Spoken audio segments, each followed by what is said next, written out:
They creep in the dark, but we cut on the lights. No running, no ducking, we taking that fight. They whisper, they scheme, they think we don't see, but we got receipts, we airing it free. No mercy, no breaks, we stay on their neck. They praying for silence, we come to collect. The system stay slipping, but we keep the score. We're breaking the cycle, we're settling scores. Authorities in Texas responded to a call about an unresponsive 8-month-old baby girl. When they arrived, they found Baby Savayah Mason with injuries no child should ever suffer. She was rushed to the hospital, but despite medical efforts, she didn't make it. Investigators quickly determined that the person responsible was none other than her own father, 27-year-old Louis Luna. Prosecutors allege this was a twisted act of revenge against his baby's mother, YaNiece Mason. The details surrounding this case have left the community and law enforcement absolutely sick. What's up, warriors? I'm Liberty Blaze, and this is Make P3 Scared Again USA. The MPSA mission to expose bad actors targeting our kids and arm you with the knowledge to spot their tricks before they strike using the tips I give you at the end of each video. If protecting our kids is your priority, hit that subscribe button. Already part of the Fire Squad? Welcome back. Don't forget to hit that like button for me on your way in. Now check this out.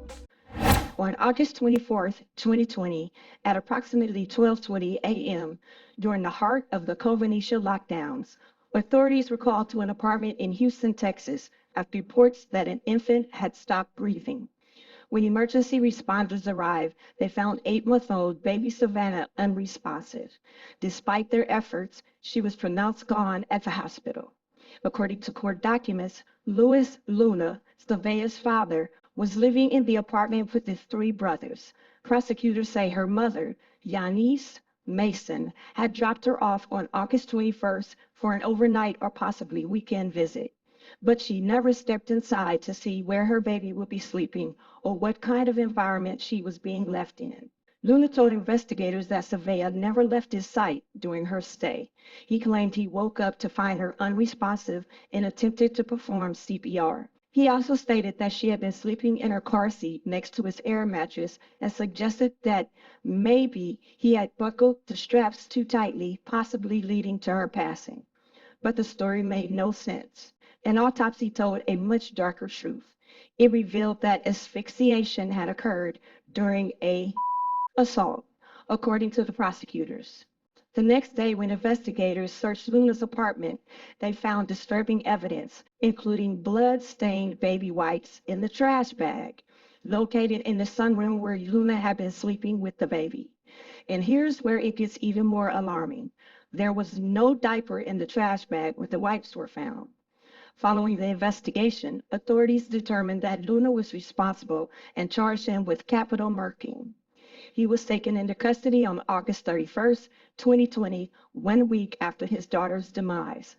Further autopsy results revealed marks on Baby Savayah's neck, meaning her tiny body had been restrained before she was stopped from breathing, according to the medical examiner. On August 31st, 2020, Louis Luna was arrested for the tragic demise of his 8-month-old daughter, Savayah Mason. Fast forward to his trial, and after 10 days in court, a jury convicted him of capital murking. His sentence, life in prison without the possibility of parole. As of now, Luna remains locked up in the Texas state prison system with 0 chance of release. There have been no reports of an appeal or any legal attempts to overturn his conviction. Case closed. From what's been reported, there were no publicly documented warning signs that Louis Luna was a direct threat to his daughter before this happened. No prior abuse allegations, no CPS involvement, no restraining orders, not against him, not against Savayah, and not against her mother, YaNiece Mason. But let's talk about what was a red flag, his living conditions. Luna was living in an overcrowded, filthy apartment, sleeping on an air mattress in a space described as basically a closet. And he wasn't alone. Multiple grown men were living in the same apartment. Is that really the place for an infant? Now, here are the tough questions. Did YaNiece see these conditions when she dropped Savayah off? At what point does dropping your child off become neglect if the environment isn't clearly safe? And how do you handle this kind of situation when you're estranged from the other parent?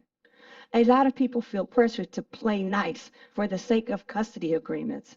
But where do you draw the line between co-parenting and protecting your child from a bad situation? What do you do when the other parent's home isn't fit for a baby, but you're not sure if you have a legal right to say so? Let's talk about it in the comments. No wrong answers, just an open discussion where the bottom line is always the same: protecting the babies at all costs. Child protection defense tactic of the day: check the living conditions. Savayah's mother dropped her off with her father in a place unfit for an infant. She didn't even have a dedicated place to sleep. The living conditions were horrendous and outright dangerous. It was no place for a baby, yet the infant was left there and she never made it back home. When it comes to child safety during drop-off visits, assumptions can be dangerous. Just because someone has a title, such as father or even mother, doesn't mean they have the ability or the intention to provide a safe environment. 4 MPSA child protection actions to take. Today's predator defense tactic is about checking the living conditions where your child will be staying. Before leaving your child anywhere, step inside, look around, and trust what you see, not what you're told. If a place isn't fit for an adult, it sure isn't fit for a baby who can't speak to tell you something's wrong. The first step is awareness. Here's how you can be part of the Make P3 Scared Again movement and take action to help keep your kids safe during all drop-off visits. Number 1, trust the past.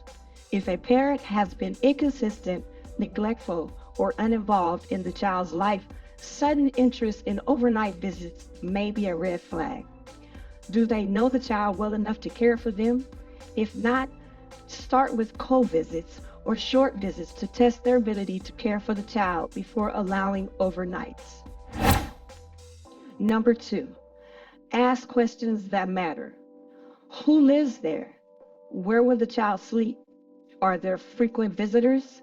Get real answers before agreeing to a visit. And run some background checks if you don't personally know the people who will be around your child. Number 3, no blind drop-offs. Always see where your child will be staying. Step inside, look around, especially where they will be sleeping, and trust what you observe, not just what you're told. Number 4, video chat consistently. Check in regularly via video chat. Don't just talk to the kids. You want to see them and their surroundings to make sure things are up to par around them and with them. If you see or hear danger, act immediately. Predators count on people looking the other way. They depend on discomfort, denial, and the hope that no one will ask the hard questions or step in before it's too late. If you had to give one piece of advice to a new parent about drop-off safety, what would it be? Drop your response in the comments. Let's learn from each other and do our part to protect America's babies from those who are out to cause them harm. For more cases like this and ways to protect our kids, like, share, and subscribe to help spread the word about the MPSA movement. I'm Liberty Blaze, and I'm out. They creep in the dark, but we cut on the lights. No running, no ducking, we taking that fight. They whisper, they scheme, they think we don't see, but we got receipts, we airing it free. No mercy, no breaks, we stay on their neck. They praying for silence, we come to collect. The system stay slipping, but we keep the score. We're breaking the cycle, we're settling score.